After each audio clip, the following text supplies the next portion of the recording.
Hello everyone, here I am with my new video. Today I am going to teach you decoupage. Decoupage is a art of pasting colorful pictures on any material and giving it a very decorative look. It is very helpful during this festive season. So here is a box that we're going to make. I have coated it with resin. You can see this nice shine. This is resin. And it's a nice box. You can gift anything this Diwali or Durga Puja. This is a resin coated decoupage box. So then I'm going to teach you this. So as we usually do it, let's get going. So firstly, I've taken an MDF box. These boxes are available at many retailer shops or online. You can get it from anywhere. See, there's a lock system in it. It opens like this. Then you can open the box and see it from inside. Then how does it look? Now we have closed it. So what we'll do is we'll make a base, some white base. I'll be using this chalk paint. You can use a primer or gesso or acrylic paint, but I prefer using a primer, gesso or chalk paint because it gives a very nice rough surface for the this right white chalk paint, because it gives a very rough surface for the decoupage to stick. And after doing the chalk paint, our box will look like this. It has given me a very nice base. I have not done the bottom of it. And whenever you do decoupage, make sure that the base is white, or if you want some colorful base, it should be of a very nice and light color, because if you have done a very dark color, the designs won't be that visible. So for a very colorful base, you can do very nice light pastel colors. Never make the background as dark. So here is our decoupage paper. What we'll be doing, let us do the markings.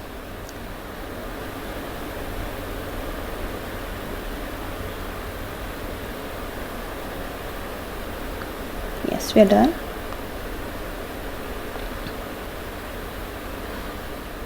I'll be doing just on the lid. I won't be doing decoupage on the bottom of the box. I'll be painting this area. You can do the way you like to. You can also do decoupage on this area, on the entire box, but I prefer doing just on the lid. This is the decoupage paper, just not a tissue. Friends, just see to it, it's a decoupage paper, not a tissue.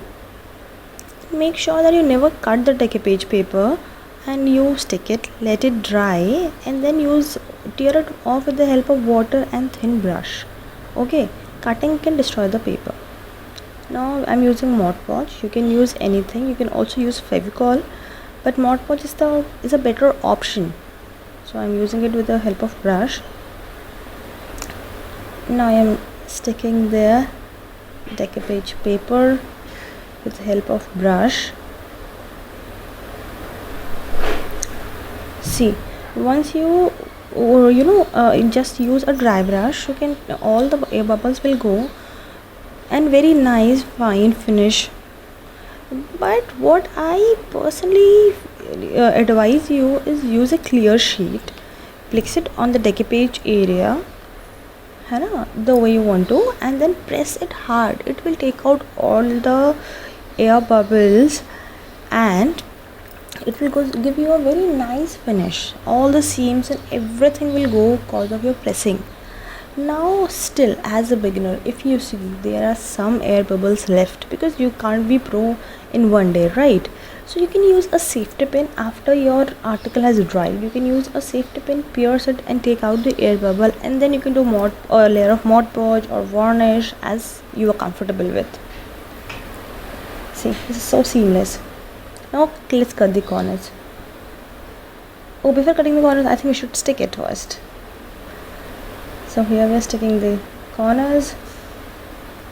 I'm using a clear sheet to stick it. Now once I've done, I'll take water and a very thin brush. This is a this is not 0, it's 2 number brush, and I'm cutting it with the help of water. See, I suggest you please don't use scissors and cut it this way. Can you see? You have to be patient in cutting in this way. but this is the best way to cut your decoupage paper or decoupage tissue.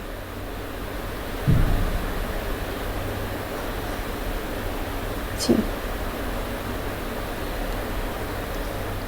cutting will give you a very edgy look, and this will give you a very soft look. See, we are done with the lid. I've cut all the edges with water and brush, and see, you can see the fine edges how I've done it. You can see all the edges, they are so cleanly done. This area is white. I've done already a white chalk paint in it. Now I'll be doing pink color in it. See, this pink color I'll be using, which is also the color of the lotus out here, and on it I'll be using yellow brick. This yellow, this yellow color. I'll be using these two colors. I'll be using the stencil to making the bricks.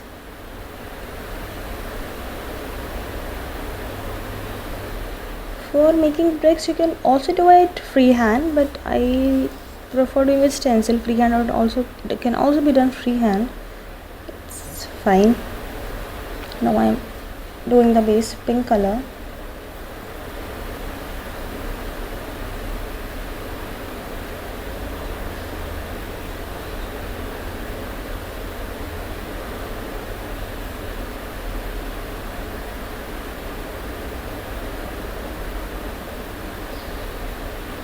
You also have to be very sure with the hinges side, because when you paint on the hinges, you should remove it immediately, because once it gets dried up, it is difficult to remove the paint. You have to make it soggy for a while, then remove with the help of cloth or something. So it's advisable that as soon as there's some paint on the hinges or the log, just clean it with a hand or a wet paper immediately. Now our paint has dried up. Never do any work on soggy paint. Use a stencil only when it's dried. See, I am using a stencil brush on the stencil. You can see how I'm doing it. Oh, a chalk paint bottle has fallen. It's okay, still we can do it.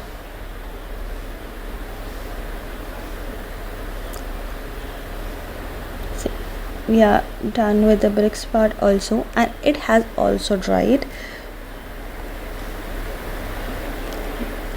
Now we'll put some light mandala effect with green, because pink and yellow is looking a bit dull, because our top is very gaudy, so I want some more effect on it. So I love mandalas with this green color, which is also part of the lid. You can see the stems of the lotus are green. I've tried doing this stencil work with a normal brush, and you can see the result that I've done a big disaster, as I am fond of experimentation, but this experimentation has gone wrong. Oh my god, this is looking very ugly. So then I just use the proper stencil brush, as I was very lazy to wash it and use it, but then I had to do it because the experiment has failed. It is looking very pretty. After this green color dried up, I have done it again, that you can see at the end of the video. So I'll always try to tell you, always use a stencil brush whenever you use stencil, and please don't do experiments like me, because I know intelligent person learns from others foolishness that I have done. So that area which I've ruined already, I'll be painting it again. Till then, let's do the other part of the box. Oh, I just love it, the way it has come out. Now I'm doing patchwork on that area which I've ruined disastrously. Oh, and we are done with it. Even our mandalas have dried up. I'm just loving it, the way it has come out to be. you can see, you can get these stencils anywhere in the market or online, but I prefer getting stuff from the retailer shop because they turn out to be a bit, you know, nominal to you, and I help promoting local business. But few I've got online also, but maximum whatever I get, I get it from the retailers. Let's do the top with some resin work, because once you do this resin work, the top gets a very nice glossy touch, and which will always enhance the quality and the beauty of your box, right? You can also use Mod Podge, or you can use normal clear varnish, but I personally like doing some transparent resin work. And here I have used the resin in the ratio of 2:1, that is 2 parts of resin and 1 part of hardener. So here I'm done with the resin, and I think the edges are left, so I'll be pouring some more resin and I'll be doing the edges. If you do just 2 layer of varnish or Mod Podge, you will get very nice glossy touch. There is not mandatory for any one of you to use just resin. I've just done it because I personally like it. And here we are. See. So here we are done with making the box. So if you think that this video was very useful to you, please like my video and hit the bell icon to subscribe. Till then, happy Dashera to all of you. Bye bye.